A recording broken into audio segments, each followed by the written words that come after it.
ఇప్పుడే శ్రీతేజ్ చూసి రావడం జరిగింది.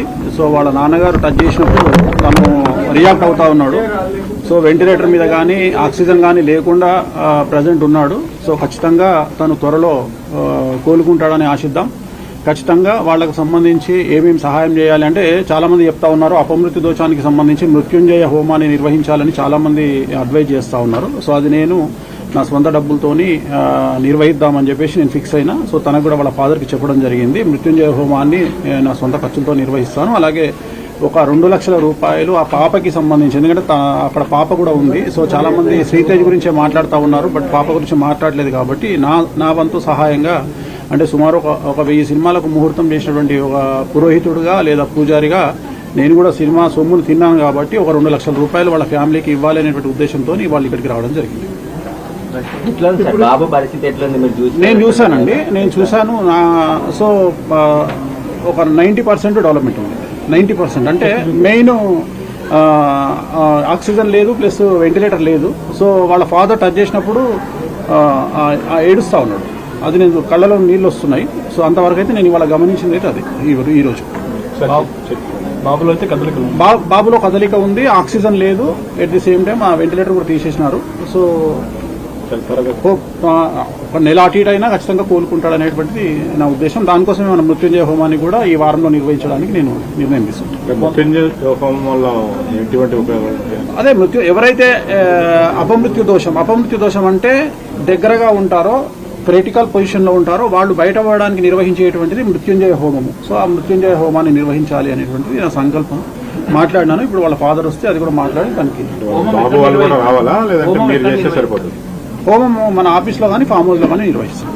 అంటే వాళ్ళ తరపున ఎవరో ఒకరు సంకల్పానికి రావాలి కదా, అందుకని 3 రోజులు ఉంటాం. ఇప్పుడే ఇమీడియట్ గా చేయాలి కదా, దానికి లేట్ చేయదు. వాళ్ళ ఫాదర్ ఎవరన్నా ఒకళ్ళు వాళ్ళ తరపున సంకల్పం చెప్పడానికి రావాలి కదా, అందుకని. అయితే ఇండస్ట్రీకి మీకు సమ్ గ్యాప్ అనేది రీసెంట్ గా కావచ్చు, మీరు జాతకాలు చెప్పడం వల్ల కావచ్చు, ఇట్లా చాలా ఇష్యూస్ అనేది వచ్చింది కదా. సో ఇండస్ట్రీకి సంబంధించి ఇది జరిగింది అంటే ఆ రోజు ప్రీమియర్ కి రావడం వల్ల. సో ఈ గ్యాప్ ని ఫిల్ చేయడానికి ఏమన్నా వచ్చారనుకోవచ్చా?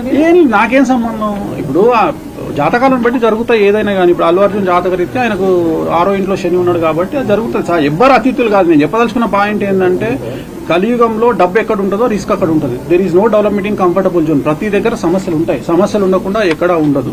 సో వాళ్ళు ఫేస్ చేయాలి అంతే. వచ్చినప్పుడు నేను ఎట్లా అయితే కష్టకాలంలో నేను ఫేస్ చేస్తానో సమాజంలో అందరూ ఫేస్ చేస్తారో ప్రతి ఒక్కరు ఫేస్ చేయాల్సిందే. అనుకోని ఒక సంఘటన కావాలని ఎవరు చెయ్యరు. సో లక్షల మంది గ్యాదర్ అయినప్పుడు, 1000 మంది గ్యాదర్ అయినప్పుడు కొన్ని ఇన్సిడెంట్స్ జరుగుతాయి. జరిగినప్పుడు అల్లు అర్జున్ జాతకం బాగుంది అని ఇప్పుడు కూడా చెప్తున్నా. మార్చి వరకు బాగాలేదు, మార్చి 29 నుండి బాగుంది. షష్టగ్రహ కూటమి అనేది చాలా మంది లాస్ట్ టైం చెప్పినప్పుడు అప్పుడే బాగుంది. ఇప్పుడు కూడా చెప్తా ఉన్నా నేను. ఇప్పుడు కూడా అదే మాట మీద ఉన్నా. జాతకం బాగుండడానికి ఇలాంటి ఇన్సిడెంట్లకు సంబంధం లేదండి. ఇలాంటి ఇన్సిడెంట్ వేరు. దీనివల్ల ఆయన ఏం నేర్చుకుంటారు, ఫర్దర్ గా ఆయన ఎట్లా బిహేవ్ చేస్తారనేది ముఖ్యం తప్ప ప్రతిదీ మన జీవితంలో తప్పులు, సమస్యలు అనేటువంటివి మనం మారడానికి, మనం ఇంకో 10 మెట్లు ఎదగడానికి అవకాశాన్ని ఇస్తాయి.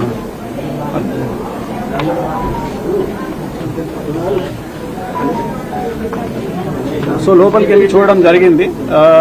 సో నేనైతే చాలా నమ్మకంగా ఉన్నాను. ఖచ్చితంగా బాబు ఆరోగ్యవంతుడై తిరిగి బయటికి వస్తాడు. సో ఎటువంటి అనుమానం లేదు. ఇప్పుడు వాళ్ళ తండ్రి ఇలా చేయి వేయగానే ఇమ్మీడియట్ గా కళ్ళు తెరిచి చూసినాడు.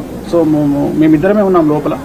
సో నా కళ్ళతో నేను చూడడం జరిగింది. సో నా వంతు సహాయంగా పాపకి సంబంధించి ఈ సహాయం 2 లక్షల రూపాయలు అనేది పాపకు ఇచ్చేటువంటి సహాయం ఇది. ఎందుకంటే చాలా మంది మంచి వ్యక్తులు, మంచి మనస్కులు చాలా మంది సహాయం చేస్తూ ఉన్నారు. సో అది కాకుండా నేనైతే వీళ్ళ పాపకు సంబంధించి ఇచ్చేటువంటిది ఒక 2 లక్షల రూపాయలు ఇచ్చి, అలాగే బాబుకు సంబంధించి మృత్యుంజయ హోమాన్ని నిర్వహించాలి అనేటువంటిది నేను తీసుకున్నటువంటి నిర్ణయం. నా వంతు సహాయంగా సినిమా ఇండస్ట్రీకి సంబంధించి నేను ₹1 సొమ్ము తిన్నాను కాబట్టి ఒక 20-25 ఏళ్ల నుండి, అందుకని నేను చేయాలనుకున్నాను. ఇది నా వంతు సహాయంగా 2 లక్షల రూపాయలు ఇస్తాను. అది నా సొంత డబ్బుతో చేస్తాను కాబట్టి వాళ్ళకి ఏం సంబంధం.